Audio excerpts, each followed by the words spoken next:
Mercoledì 22 gennaio, San Vincenzo Martire. È il 22esimo giorno dall'inizio dell'anno, ne mancano 343 al termine.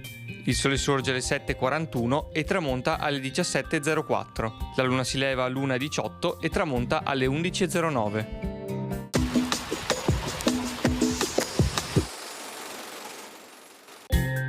Un freddo glaciale gela la laguna e si va a piedi fino a Marghera. Viene ordinato che strade e ponti siano sgomberati dalla neve e dal ghiaccio.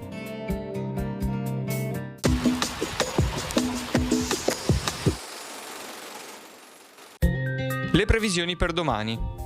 Fino al mattino cielo coperto, con precipitazioni da sparse diffuse. Nel pomeriggio probabile attenuazione della nuvolosità, con comparse di schiarite. Limite della neve intorno ai 1500 metri. Temperature in aumento in entrambi i valori, in quota venti tesi moderati da sud-ovest.